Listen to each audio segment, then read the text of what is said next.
Hey everyone, how ya doing? It is me, Tim. Gonna be reading The Christmas Boot by Lisa Wheeler.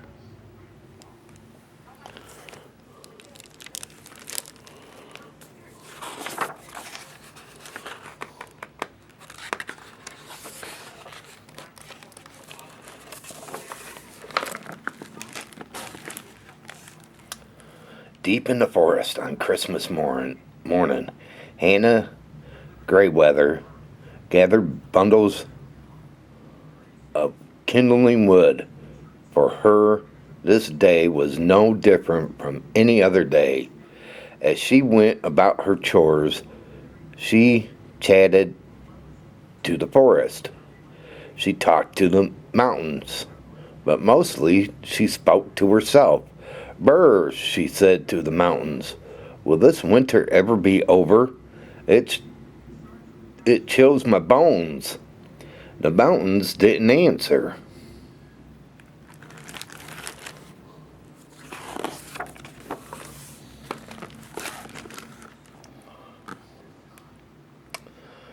Her arms were nearly full when, just past the spruce grove, she spotted something in the snow. Deepest black upon desert white laid a boot. Glory be, Hannah explained to the forest. Who could have lost this? The forest remained silent, and since her feet were fully freezing, and since it looked to be such a nice boot, she slipped her rag wrapped left foot deep within it. Ah, Hannah said, that does feel nice. It surely must have, for when she slid her teeny foot into the large boot, it suddenly took on the shape and size of Hannah's foot. The boot fit perfectly.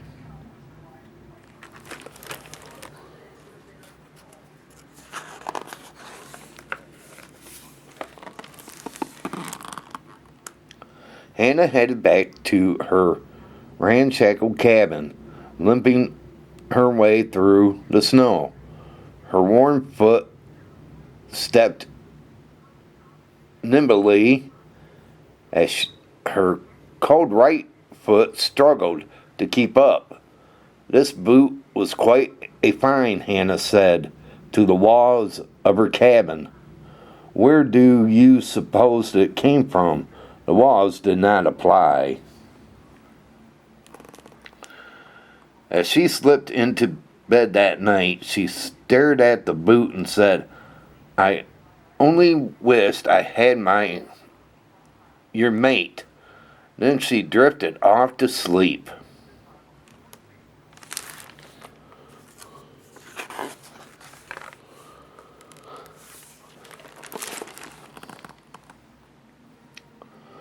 Come on, Boot, Hannah said. The next morning, time to get to work. But as she slid her foot over the side of the bed, she didn't just see one boot, she saw two. Glory be, Hannah said to the right boot. How did you get there? The boot didn't say. Then Hannah Greyweather placed both her feet into those warm black boots. They fit most comfortably.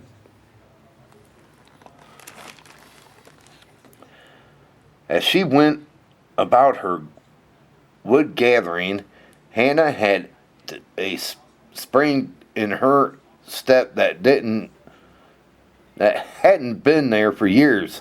She danced in the sprung grove, skipping along the creek bed, and even made snow angels on the hillside.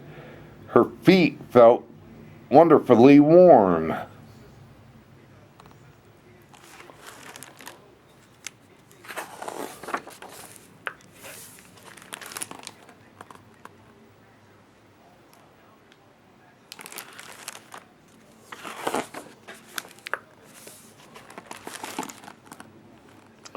That night, Hannah placed her boots next to her bed and marveled at her good fortune. Such a magnificent find, she said to the left boot. Who could have lost such a treasure as you? The boot stood silent. No matter, said Hannah. I made good use of you. If I've had mittens as a toasty worm, I would be the happiest woman in the world. In the morning, tucked nightly inside each boot was a bright red mitten. Glory be, Hannah said to the boot. What form of magic is this? The boot wouldn't tell. She put on the mittens, and like the boots, they fit perfectly.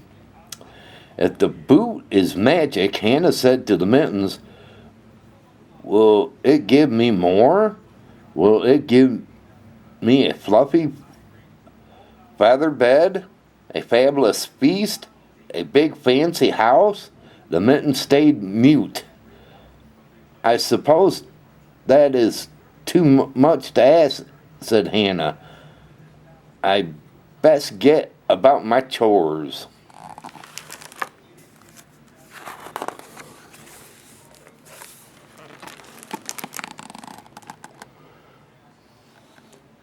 In the woods that day, Hannah's feet and hands felt equally fine.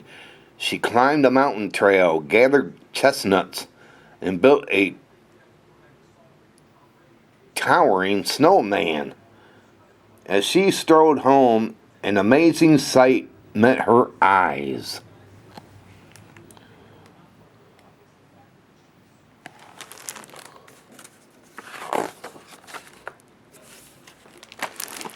When her ramshack cabin had become stood a big fancy house.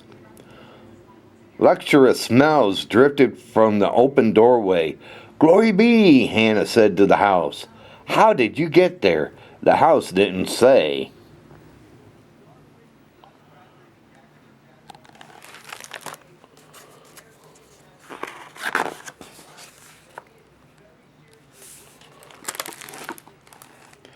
Inside, Hannah wandered from room to room, talking in the loveliness of it all. She tasted the fabulous food. She snuggled in the fluffy feather bed. Somehow it didn't seem fully real. It didn't seem fully right either. Unlike the wonderful boots and the mittens, the house didn't seem to fit Hannah.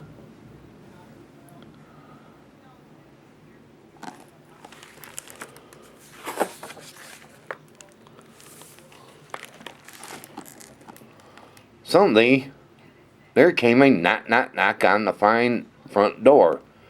Who could it be? Hannah asked the feather bed. I never had company. The bed stayed silent. She opened the door cautiously, peeking through the crack between the door and the wall. She spied a man with a very white beard. He wore a red hat, a red suit, and one black boot. May I help you? Hannah asked the man. Yes, he answered. I think you may have found something of mine. Hannah was happily surprised to hear the sound of another voice. She opened the door at once. Glory be, she said. Come in. You must be freezing. Just my left foot, said the man. With a twinkle of his eye, Hannah looked down at her own boot feet. Yes, she said. I do believe I have something that belongs to you.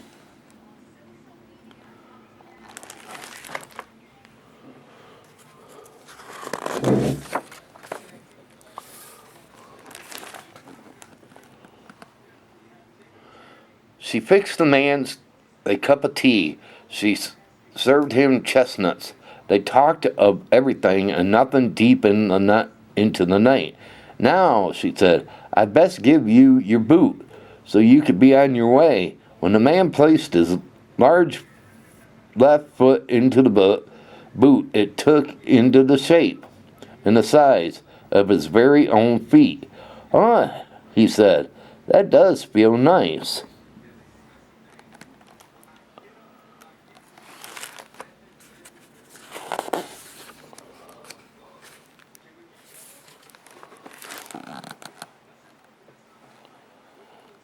At once, the big fancy house, the fabulous feast, the fluffy feathered bed disappeared. Even her right boot and mittens were gone. "I am sorry," said the man. "No need," said Hannah. It is as it should be. The boot didn't belong to me, but I enjoyed it while it was here. Is there anything I could give you?" asked the man. "What do you truly desire?" "What I truly desire is someone to talk to," said Hannah.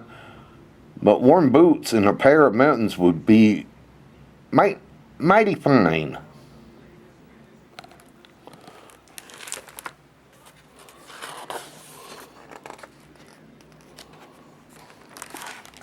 The man in the red suit winkled. Suddenly, then there appeared a dandy pair of red boots and bright green mittens. "Thank you, sir," Hannah said as she walked him to the door and bid him goodbye. "I will make fine use of them."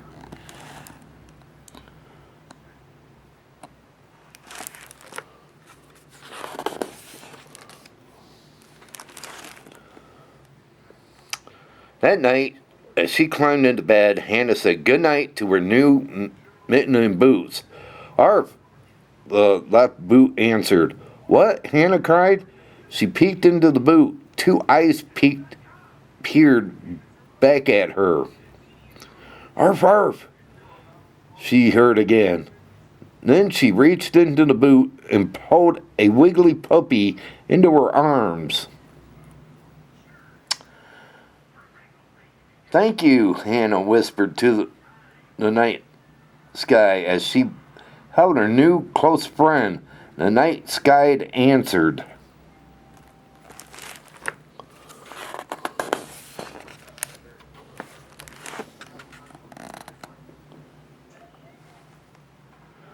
"Merry Christmas, Hannah. Merry Christmas."